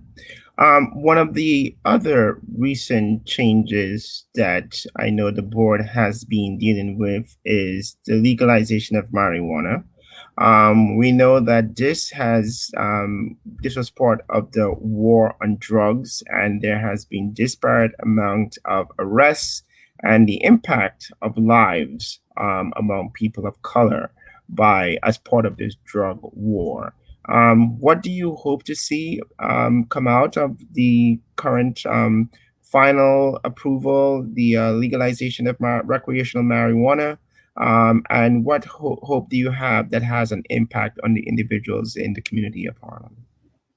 Well, we have seen in the community board, we were one of the first community board in Manhattan to pass a resolution in support of legalizing marijuana, because we know that this has been used as a weapon to communities of color. And by no means folks of colors have a higher usage of cannabis than any other groups. But what we have seen is that our community has been targeted. Because of that, what we want to see is that our community now also stand to benefit from the legalization of marijuana. We want to be in the conversation. We want to allow the folks who live in this community, who were the most affected by these policies that for years put our men and many of our women in jail, that now we can have some type of reconciliation where we allow them to move forward.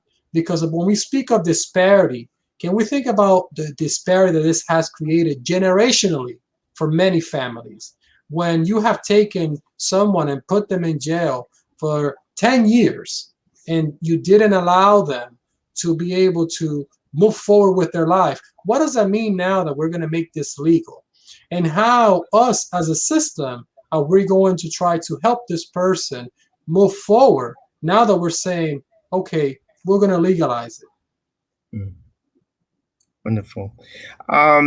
I know that it takes a village. Obviously, Harlem, West Harlem, where Community Board 9 is located, was severely impacted by COVID. Can you just speak to some of the the things that the board did, the partnership that it worked with in terms of addressing this particular issue, and what you are continuing to hope to be participating in being prepared for a next or the recovery from this particular epidemic. I would say that our community board, we were one of the early adapters of making sure that we got our community aware. We created many forums to try to help the community understand what was going on since day one, when we ourselves were trying to understand what was taking place. Then we took boots to the ground. We had great members who were handing out PPE, we were handing out educational material. And as the pandemic continued to develop, that strategy also continued to develop. And then towards the end, or not towards the end, more recently, we started doing testing and partnering with other community stakeholders to make sure we allow for that PPE to be distributed, but also for folks to get tested at those sites, direct them to places where they can get vaccinated. Believe it or not, we have many sites here in the community, but many folks didn't know where they were. So when we were out there and we were able to point people out to where they should go, they were going to get the vaccine. We continue to do the effort to educate folks on what it means to get vaccinated. What does it mean for our community? Where we're at as far as vaccination? Because this is what's going to allow us to mitigate what I call the first, picture of COVID. COVID showed us that our community got double taxed, and we were double taxed because of the disparity that already existed.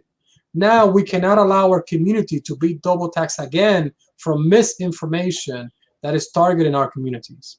So we're trying to break down and remove those misspelling from our community. Wonderful. And what do you see needs to be done in proper preparation for the community so that the community is prepared for something like this again? That there is that what if another pandemic or some other natural disaster occurs, that West Harlem is resilient. Harlem in general is very resilient in coming back as quickly as possible. I think if we think pre-COVID, we had disparities in our community. And if we allow such to continue to happen, we will see the same picture that we saw during COVID. Your zip code matters because that is a bigger determinant of your health and of your life expectancy than your own genes. That is huge. So this will take an active role from the institutions who are in this community, from our politicians, to make sure that we remove those barriers, that we allow our community to have good centers that provide the care that our community needs. That let's address the issue affecting communities of color. Let's not just think of profits, but also making healthier communities. Because when we do that, we're going to become more resilient. We're not thinking about the next quarter, but we're thinking about the next decade of what that is going to look like for our community. Excellent, wonderful. Are there any special initiatives or projects, whether at the board or at your hospital or your trade association, that you are working with that you might want to alert our audience about? At the American Academy of Nurse Practitioners, we have been working on a diversity platform. We want to make sure that the nursing profession reflects the population that is served. The nursing profession as it stands now is more than 80% white women. So in order for us to provide true quality of care to our community, you have to look like the person who you are taking care of. Me as a man of color, I am able to have a different conversation with any of my patients just because I live here. I understand where they shop. I understand who they are. I understand their interaction. When I'm not wearing that white coat, I'm just another brother of color in the streets, and I get treated as such. So I understand when they speak to me about how they felt because of X and Y and Z interaction that took place, whether it was, with law enforcement or at a restaurant because they didn't look like the clientele they were trying to take care of. Mm. All right, wonderful. Thank you very much, Mr. Torres. We appreciate you being here, being able to bring so much as well. This wonderful information. We know that you're involved in quite a lot, and we hope to be able to participate and coordinate and collaborate with you as we move forward. Thank you so much for being here this evening. Thank you all. Okay, have a good one. Thank you. So now I'd like to introduce Dr. U Ezenkwele, who is the Chief of Emergency Medicine at Mount Sinai, Queens, and Associate Professor of Clinical Emergency Medicine at Icahn Mount Sinai School of Medicine. He completed his undergraduate and medical training at Johns Hopkins University. Prior to graduating, he also received a master's in public health from the JHU School of Public Health. Post-graduation, he was granted a one-year William J. Fulbright Award that resulted in the development of trauma and injury surveillance systems in the Caribbean. Upon return to the U.S., he completed a residency in emergency medicine at the University of Pennsylvania. As an academician and administrator, he has lectured on numerous emergency medicine topics, most notably injury prevention, diversity in medical education, health disparities, unconscious bias, and ED operations. He was the president of the Diversity Interest Group of Society of Academic Emergency Medicine, and later became the vice chairman of the Academy of Diversity and Inclusion in Emergency Medicine of SAEM. Welcome, Dr. Ezenkwele. Thank you so much for joining us. We appreciate all that you have been doing during these very difficult times, but most importantly, we are so happy that you and your family are safe. And I will start where I started with Dr. Bryant. Upon hearing this declaration that racism is a public health threat, what was your initial reaction when you heard this? All right. So first of all, Mr. Johns, Padmore Johns, and to Dr. Merrick, thank you for having me. It is an honor to speak here with the Harlem Chamber of Commerce. And so, yes, when the CDC declared that, racism is a public health measure and we have to take it as such, it was a huge impact. When I first heard that, I realized that it's finally due. The recognition is due, as Dr. Bryant had pointed out. It is something that is long overdue, and we know that there are structural policies and legislative policies in the past that has resulted in a disparate healthcare system or healthcare delivery system. And the fact that we're recognizing it and hopefully being able to dismantle it is something that we all can look forward to. Thank you very much. And so you, as you indicate, the intent is to dismantle some of these systems. And you as a physician, also someone of leadership within the hospital, and some of the professionals, associations that you're part of, what do you think you are doing or you expect you would like to see happening in some of the institutions to begin some of that deconstruction? Well, we have to roll back some of these structural policies that have gotten us to this point. When we talk about redlining, which is just an example of one of the policies, and for those who don't know, redlining is the process by which communities of colors were marginalized and really segregated into areas where, fur deserts became a part of the landscape. They were unable to get the right sort of mass transportation to get to the areas that they needed to be. They were not given the right mortgages or sort of subprime mortgages and inability to actually own homes.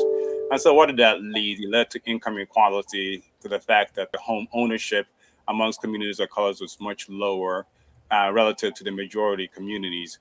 And this has had some sort of far-reaching consequences as we go forward to the present state and even to the future. Those are policies that were really put in place way back when, in the 50s and the 60s, and with the introduction of the GI Bill. This was largely communities of colors were kind of left out of that. And so they never really sort of paid into the American dream, as you would say, not really get their sort of the homes with the white picket fence. And that has led us to where we are now, where people are marginalized. People are not being able to get access to care.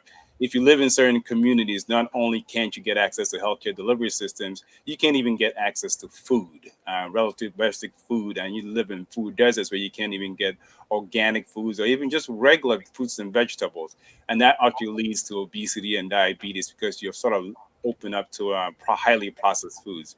So these are legislative issues that sort of led to that. And so when I say dismantling it, it's really going into the political structures that exist out there and speaking to your senators and your state legislators and actually at the federal level as well, and seeing if we can sort of start dismantling some of those issues. So over the past year or so, there's been a lot of momentum towards that, but we do know that this is not something that's going to taken care of overnight. It's something that's going to take some time to get there, but we all need to be active to make that happen. Dr. Ezenkwele, I would like, you made a really important point, and I don't know if how many of us out here really can make some of those connections. So can you help us understand why is it that housing and where you live plays such an impact on your overall health? Well, it is really important. So we know that communities of color always lives on the margins of society. And we know, for instance, if you take New York City, or even if you take Louisiana, for instance, we know that the petrochemical industry has a tendency to put a lot of their infrastructure in communities of color, close by communities of color. And so what does that do to the air quality? And with poor air quality, with all those toxins that have been emitted and polluting the atmosphere in these communities or next to these communities, what happens is children and adults, we get susceptible to really particular disease matters, and we get respiratory issues, right? From bronchiolitis to asthma to COPD, and even to lung cancer from what we're breathing because of these where we live. And that's just one example of, because you live in these environments close to these petrochemical industries, you are susceptible to that. And, we talked about not having actually supermarkets that are close to your neighborhood as well. What does that mean? Well, you are reliant on the bodegas who may have actually highly processed foods and sugary foods, and that's what you get. And because you get that, now you're more susceptible to high blood pressure and diabetes and foods that are packed with sodium leading to illnesses. So it is a direct correlation, or actually maybe an indirect correlation, depending on which epidemiological studies you're looking at. But it is something that you have to be mindful that where you live can actually drive the health of who you are. Thank you. I think it's really important for that to be well laid out. You did a fantastic job for that. So with that being said, recognizing that there's so much an institution like yours can do, what do you expect of your institution in terms of the communication that you're having with the community to let them be aware of some of these challenges that are very pervasive in their neighborhoods? Well, so at Mount Sinai, we've sort of started taking a really deeper inwards. We're looking inwards as to what we're doing. And so now there's been a push. There's actually been a task force on structural racism and anti-racism that has set up, and it has very strategic goals of what it plans on doing and what it has already done in the past. Part of that is community engagement, and obviously looking at anti-racism and looking at creating sort of pipeline programs. But when we talk about what Mount Sinai is doing, it's looking at the programs that it has already in place, it's looking at the clinical care delivery models that it has, and it's looking at all these through what we call a health equity lens. What are we doing for our communities? Are we really providing the sort of the type of cares that we want to the communities that we serve? And the answer to that, unfortunately, sometimes is no. But quite frankly, we accept it. We're looking at it and we're making the inroads to sort of doing better with that. So Mount Sinai has a committed goal now to looking at the communities and serving them in the best way we can. And that's now looking at, for example, I run an emergency department, and we talk about acute emergency care. Generally, when you call 911, the expectation that you come to the emergency department, you get the care you deserve if you are sick. Well, if you're not sick, you may not necessarily get the right care because there may be delays in care because of inherent biases. And we need to sort of do away with that. We need to make sure that when you cross the threshold of the emergency department, we're delivering highly equitable care across the board to everyone who lives there and who shows up from our communities. And so that's one thing Mount Sinai is doing, is sort of the inward look and then sort of the outward gestures. And there's a lot of programs that we could talk about, and I'm sure you'll ask me some more questions about that. But there's a lot of programs that we're looking at, not only in the communities around where I work, but in the East Harlem community. We have outreach clinics that we're reaching out to the clinic, it's almost like a free clinic. We're reaching out to the community and we're serving their needs as best as we can. Mm-hmm. One of the things you mentioned was the inherent biases. What exactly is that? What does that look like? And how is there a way of eradicating that from doctors from within the healthcare system? Okay, so great question. So biases is something that we all have. Biases is something that allows us to navigate the world that we live in. Biases can be unconscious, or what we say conscious, or what we say implicit versus explicit. Explicit is when you're thinking about it and you make sort of a purposeful decision to do something. Unconscious, or what we call implicit bias, is something that really is an automated response to something. And that automated response is governed by your experiences and who you are, your DNA. So will we be able to get rid of biases? No. The answer is no. Biases are something that really helps us navigate the world around us. However, what we can do is create awareness of what biases we do. And so there are unconscious bias training programs that we've now instituted, not only at Mount Sinai, but across most professional organizations. And myself, I'm certified to do unconscious bias training, where I'm allowing people who are trained to now understand the biases that they have and make sure it could be something as simple as age bias, or even sort of gender bias, or even just obesity bias. Some people most Americans have biases towards those who are obese, and recognizing that you have those biases. And so when you see the next person in front of you, you are aware of the biases you have. And so you will treat that person accordingly. You'll sort of make sure that you're not putting your unconscious bias and now putting some sort of negative connotation to the care that you're delivering to that person. That much we can do. What we can do is get rid of biases. It's just no way. Biases are here to stay with us, but we can create awareness of them, and there are tools on how we can mitigate the impact of biases. That sounds very interesting. So some of the institutions you're part of, these trade associations, they are national in scope. What do you see needs to happen on a national scale? We obviously are very local here in Harlem, where we want as much as possible to improve and increase the awareness of this issue and addressing this issue in Harlem. But we always also know that we're going to be traveling around. There are different people that are coming from different places. What do you see as a coordinated effort across the nation to be able to address this issue? Well, so that's a great question. So on a national level, there's a lot that needs to be done. When we talk about structural racism, as I mentioned and alluded to before, sort of these policies and practices that we have in place were driven by sort of legislative agendas that were set way before. So on a national level, at least when we talk about at our federal level, at the seat of Congress, we can actually effectuate political action committees that can drive change. We can introduce bills which the community can help us with. We need to put leaders in place that understand what we're talking about and sort of drive to change them. So that's things we can do sort of on the federal level. But for professional organizations that we all believe in, belong to, and when I say we all, I mean those in the medical professions, I belong to several of them. So creating awareness is critical. Educating ourselves on health disparities is another thing. Educating our members on health disparities and sort of giving them the tools to how do we address them. America is a sort of a wonderful country. We have a lot of resources at our disposal. We have a bright, talented people, but we suffer when it comes to healthcare. America's, infant mortality, that means the children who die before a certain age, is actually one of the worst in industrialized worlds. When we look at our maternal mortality, that means mothers who are dying during childbirth, we are actually worse than some of our neighboring countries like Mexico. And that's just something that we should be ashamed of. And we look at a life expectancy, we are actually worse off than some of our our peers in the industrialized world.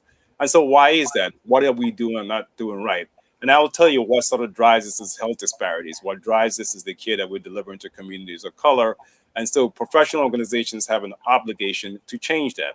So they could drive the education, they could train the future leaders who can now sort of put the mechanism in place and the resources towards it to actually changing those things. And I will tell you that we've created pipeline programs. Professional organizations have that also responsibility to do that, to bring the next leaders on from middle school, like Dr. Brian mentioned, to high school, to college and on, to really change some of these things. So there's a lot that could be done at the national level, and a lot of that can be community driven and then brought forth into the regional and subsequently afterwards to the national level. So there's a lot of work that needs to be done. Wonderful, thank you. I will come to those programs that you indicated. I do want to hear a little bit more about that. I think might be very interested for our audience to hear about that. But before we go there, What I know you, Dr. Zenkwele, as one who travels often, I know you've been in many different countries in your capacity as a health professional. What lessons do you think that you may have seen or understood from some of your travels being in other countries that might be able to help us in addressing this situation here in America? Yeah, so one of the things that you learn very quickly is that the social determinants of health really drives healthcare. That there are countries out there that don't have nearly as much resources as we do, and yet they're able to deliver high quality impact care to their citizens. So there are countries out there that don't necessarily have the per capita GDP or resource, in other words, and don't have necessarily the innovation or the technical know-how like we do here in the States, and yet they have lower infant mortality, they have higher life expectancy. So there are some social infrastructure things that can be put in place, and recently we've started talking about that, like how do we take care not only the patient but their social infrastructure, right? Their childcare, their employment, and make sure that we provide enough sort of a safety blanket so that people can actually focus on the things that matter, their healthcare, as opposed to worrying about all these other things like where am I going to get my next meal? How am I going to take care of this child? How am I going to take care of my elderly grandfather or grandmother who is living with me because they really have no place else to go? So as I traveled, I recognized that the social determinants of health is important, critically important in what we do. And for those who have done it correctly, and there are countries out there that have done it correctly, they seem to be enjoying a better quality of life than we are. Understood. Thank you. So, what special initiative or projects are you working at your institution to be able to address this issue? So great question. So, a few of the things is actually community engagement, right? So we're going out here, going to the Harlem Chamber of Commerce, having these conversations, but we're also building pipeline programs. As Dr. Bryan mentioned earlier, we are actually building pipeline programs from also middle school. We've engaged with high school students, getting them exposures to the health professions, making sure that they become part of the infrastructure. We've worked with the High School for the Professions down in the Union Square. We're working with Mentoring in Medicine, which is a non-for-profit organization that Dr. Lynn Holden from the Bronx, and who is actually a Harlem stalwart herself, who is actually put into place. And that's really getting students from high school and undergraduate, getting them interested into the health profession. So we're really aligning with that and building those goals. I'm working with community organizations. I've worked with Heal USA and produced webinars against, the COVID coronavirus and the COVID vaccination. Working with the New York City Community and Office of Community and Youth Development, working with them on their barbershop series. So we have conversations with the community, direct conversations, talking about everything health related, from mental health disorders to asthma to high blood pressure, cardiovascular diseases, really trying to get the message out there to say, hey, we as a community need to take ownership of what we do, and hopefully we can give you the resources. Large health systems like Mount Sinai are part of the language and have to be. And we're trying to really sort of align ourselves with the community to make sure that you have the resources that you need, or even the knowledge base, who you can look to sort of get what you need to get you to the next step. And we're going even further. So we're doing linkages of care now through telehealth, where we can directly reach out to family members where they are at their homes, if they have the correct bandwidth, if they have the correct infrastructure to be able to sort of dial in. But more importantly, we even go into the homes. We're doing health home projects where we're going to the patient's home. We have mobile vans. We're taking the care directly to the community health centers. So there's ways that we're interacting and bringing the healthcare delivery models upstream. So I think that we have to continue to do more. And I have a commitment from my health system and from my emergency department and service line. So we'll continue to work on all these projects. Wonderful. Thank you. Before I let you go, let me just ask you, how are you and your staff doing in terms of the response to COVID? We know that many of our hospitals were very difficult, were very much challenged during this time. How are you all doing? So we are holding up. We've done incredibly well. So last year was a very challenging year. We had a bimodal peak. We got hit hard. We worked at the epicenter of the epicenter. So New York City got hit hard, but places like Queens and Brooklyn and Bronx and even Harlem got really hit hard. And we were at the epicenter. So my staff, we went through it. But we now have a breath of fresh air. The positivity rates have gone down. Over the past couple of weeks, there's been an uptick. You may have heard about the Delta variant. So we are all sort of gearing ourselves and really trying to educate ourselves, our healthcare workers, and also the community about getting vaccinated. The more we get vaccinated, the better we can do for all of us to sort of prevent the spread of the virus. And we have to do better. We're not at 100% vaccination rates, not even in my hospital, but we have to spread the message. And I think our staff is really at the forefront of it. We witnessed a lot with the coronavirus during COVID. And I think we recognize that there's more that we can do, and we're going to be prepared. So we've built an infrastructure. We've learned quite a lot from the experiences last year. And I think we're laying the groundwork for the next pandemic or the next peak if we get one with the Delta variant. So we really have to encourage our community to go ahead and get vaccinated. There's some vaccine hesitancy out there, but there's some people who just don't want to get vaccinated, and we're really trying to educate the community around this. Thank you very much, Dr. Ezenkwele. We are supportive of all your measures, all your efforts. We appreciate what you have been doing, and we'll be able to collaborate and coordinate with you ongoing. Thank you very much. Appreciate your time. Well, thank you for having me. I always enjoy talking to the community, and just like Dr. Bryan, we are reachable. I'm sure, Dr. Johns, you have our communication and ways to get a hold of us. Mount Sinai Health System and the Mount Sinai Emergency Department, we're open for any services, so feel free to reach out. We are here for you, and I think that the more we engage with the community, the more we can do work. And then we really want community members not only to get their health care from us, but to be politically active somewhat, so we can really change some more of those structural policies and legislation I was talking about to really effectuate the bigger change to drive the healthcare delivery for us and make things a lot better. And I think we can do better than the infant mortality and the maternal mortality that we have. And we should be able to drive the life expectancy back up where it used to be. So thank you. Thank you for having me. Thank you, sir. Have a good evening. Yes. Take care. I wanted to thank our moderators, Sister Michelle Drayton and Brother Padmore John, for their selection of panelists. The panelists, I want to thank them for their information, their experiences, and their sharing and caring. It was unbelievable. And I think people who listen will not only gain that information, but to become more powerful in their own right and share it with other people and pass it on in the community to make us all stronger, smarter, and more cohesive. We're like a hand. And then when the fingers come together, it's a tight fist, and that's our solidarity. And I think our committee members, our panelists, were able to pull that off. We're able to make the extended hand into a tight fist, and that's what we need to have, a functioning, unified community. Thanks, everybody. Take care.